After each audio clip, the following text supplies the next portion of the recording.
Mobutu n'était pas congolais ni par son père ni par sa mère. Mama Yemo n'a jamais été sa mère biologique, mais simplement sa mère adoptive. Les parents de Mobutu étaient tous deux de nationalité togolaise.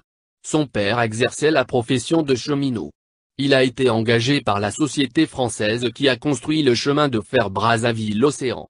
Donnez-vous la peine de poser la question à quelques Togolais instruits d'un certain âge, ils vous en apprendront des choses sur notre fameux maréchal zaïrois. Mobutu n'est pas né à Lisala, mais à Brazzaville, rue Paul Kamba, à Poto-Poto Brazzaville.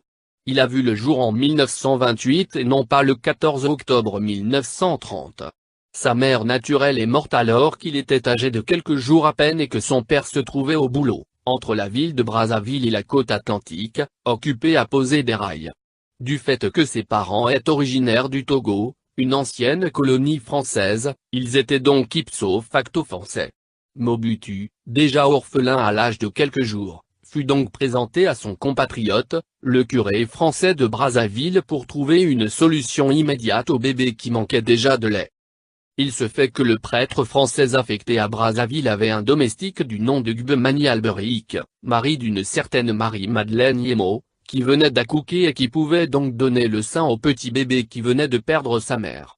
Mama Yemo se retrouva ainsi avec 2 enfants, ce qui la fit appeler Mama Mapaza par ses copines de l'époque qui se moquaient d'elle gentiment.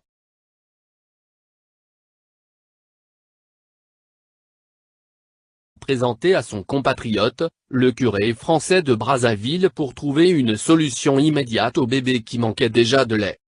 Il se fait que le prêtre français affecté à Brazzaville avait un domestique du nom de Gbemani Alberic, mari d'une certaine Marie-Madeleine. Mobutu n'était pas congolais ni par son père ni par sa mère.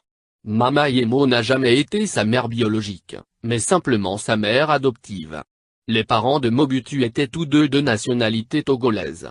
Son père exerçait la profession de cheminot. Il a été engagé par la société française qui a construit le chemin de fer Brazzaville-Océan. Donnez-vous la peine de poser la question à quelques Togolais instruits d'un certain âge, ils vous en apprendront des choses sur notre fameux maréchal zaïrois. Mobutu n'est pas né à Lisala, la ville de Brazzaville et la côte atlantique, occupé à poser des rails. Du fait que ses parents étaient originaires du Togo, une ancienne colonie française, ils étaient donc ipso facto français. Mobutu, déjà orphelin à l'âge de quelques jours, fut donc là, mais à Brazzaville, rue Paul Kamba, à Poto-Poto Brazzaville. Il a vu le jour en 1928 et non pas le 14 octobre 1930. Sa mère naturelle est morte alors qu'il était âgé de quelques jours à peine et que son père se trouvait au boulot,